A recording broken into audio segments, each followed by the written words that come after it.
नमस्कार दोस्तों, मैं हूं जिग्नेश परमार और आप सबका स्वागत करता हूं मेरे चैनल निवेश ज्ञान में। तो आज इस वीडियो में हम जानकारी लेने वाले हैं नावी म्यूचुअल फंड्स के द्वारा लॉन्च किए गए उसके नए NFO Navi Nifty India manufacturing index fund के बारे में।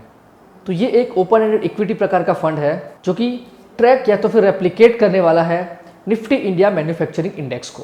और ये एनएफओ ओपन हुआ है 12 अगस्त 2022 को और क्लोज होने वाला है 23 अगस्त 2022 को। तो इस एनएफओ की जानकारी अच्छे से समझने के लिए इस वीडियो को अंत तक देखना बेहद ज़रूरी है। और अगर अभी तक इस चैनल को सब्सक्राइब नहीं किया है तो जल्द से चैनल को सब्सक्राइब कर ले। इस एनएफओ की जानकारी के लिए हमें सबसे पहले समझना होगा निफ्टी इंडिया मैन्युफैक्चरिंग इंडेक्स को। Nifty India manufacturing index Bharat में जितनी भी मैन्युफैक्चरिंग सेक्टर की कंपनीज है या तो फिर मैन्युफैक्चरिंग सेक्टर के परफॉर्मेंस और बिहेवियर को ट्रैक करता है।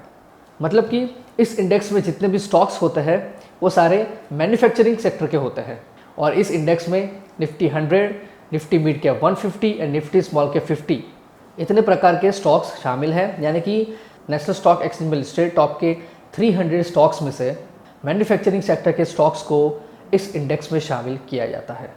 और फिलहाल इसका इम्पोर्टेंस इसलिए ज़्यादा है क्योंकि भारत में मैन्युफैक्चरिंग सेक्टर का ग्रोथ बहुत ही तेज़ी से आगे बढ़ रहा है और इस ग्रोथ को सपोर्ट मिला है बहुत सारी गवर्नमेंट स्कीम्स का। और इसीलिए दुनिया भर के एक्सपर्ट्स ने अंदाज़ा लगाया है भारत के मैन्युफैक्चरिंग सेक्टर का ग्रोथ बहुत ही तेज़ी से होने वाला है।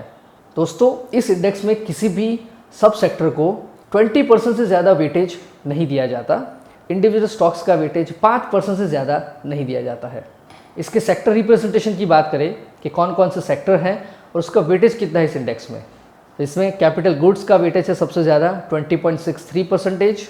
उसके बाद है ऑटोमोबाइल एंड ऑटो कंपोनेंट्स 19.56%, फिर हेल्थ केयर 18.33%।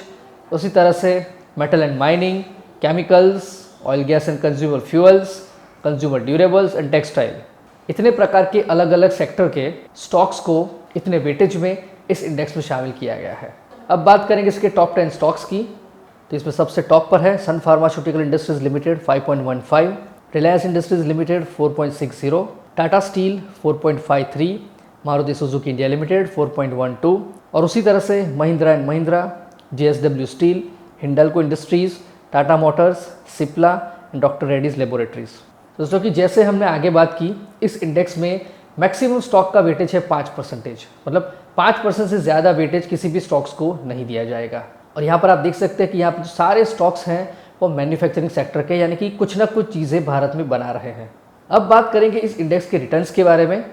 तो इस इंडेक्स ने पिछले एक साल में 7.93% का टोटल रिटर्न दिया है। 5 साल का रिटर्न है 9.50% और सिंस इंसेप्शन यानी कि करीब 17 साल का रिटर्न है 14.34%। तो मतलब अगर आप भी इसी इंडेक्स में इस एनएफओ में इन्वेस्टमेंट करेंगे तो कुछ इसी प्रकार का रिटर्न मिलने की पूरी संभावना है। तो दोस्तों ये थी जानकारी निफ्टी इंडिया मैन्युफैक्चरिंग इंडेक्स के बारे में। तो अब बात करेंगे इस एनएफओ के एसेट एलोकेशन का।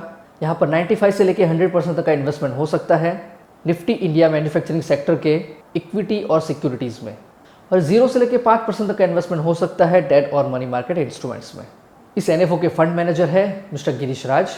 मिनिमम एप्लीकेशन अमाउंट है 500 रुपये और 1 रुपये के मल्टीपल्स में, और एडिशनल परचेज आप कर सकते हैं 100 रुपये और 1 रुपये के मल्टीपल्स में। मतलब कि बहुत ही छोटी अमाउंट के साथ आप इस एनएफओ में इन्वेस्टमेंट शुरू कर सकते हैं। यहाँ पर SIP, STP, SWP सारी फैसिलिटीज़ अवेलेबल है। प्लान एंड ऑप्शन की बात करें तो यहाँ पर डायरेक्ट एंड रेगुलर दोनों ही प्लान अवेलेबल है और दोनों ही प्लान के लिए सिर्फ ग्रोथ ऑप्शन अवेलेबल है। लोड स्ट्रक्चर की बात करें तो एंट्री और एग्जिट दोनों ही प्रकार के लोड्स नॉट एप्लीकेबल है, लेकिन स्टैम्प ड्यूटी 0.005% एप्लीकेबल है। स्कीम का एक्सपेंस रेशो रह सकता है करीब 1% तक, क्योंकि एक इंडेक्स प्रकार की स्कीम है और स्कीम का रिस्कोमीटर है वेरी हाई। मतलब कि अगर आपने इस एनएफओ में इस स्कीम में इन्वेस्ट किया है तो अच्छे रिटर्न के लिए लंबे समय तक इन्वेस्टमेंट करके रखना पड़ेगा। स्कीम में कोई भी लॉक इन पीरियड नहीं है, और अगर आप इस एनएफओ में इस स्कीम में इन्वेस्टमेंट करना चाहते हैं तो आपके पास 2 तरीके हैं। इस AMC की वेबसाइट से, एप्लीकेशन से आप डायरेक्टली इस एनएफओ में इन्वेस्टमेंट कर सकते हैं, और दूसरा है किसी भी MF certified mutual fund distributor की हेल्प से आप इस एनएफओ में रेगुलर प्लान में इन्वेस्टमेंट कर सकते हैं। लेकिन इस एनएफओ में इन्वेस्टमेंट करने से पहले एक बार अपने पर्सनल फाइनेंशियल एडवाइजर की हेल्प जरूर लें, ताकि आपको पता चले कि ये एनएफओ, ये स्कीम आपके इन्वेस्टमेंट के लिए सूटेबल है या नहीं। तो मैं आशा करता हूँ कि आपको ये वीडियो पसंद आया है। इसे लाइक करें, कमेंट करें, शेयर करें और अगर चैनल सब्सक्राइब नहीं की है तो सब्सक्राइब कर लें ताकि ऐसी और भी जानकारी आप तक जल्द से जल्द पहुँच सके।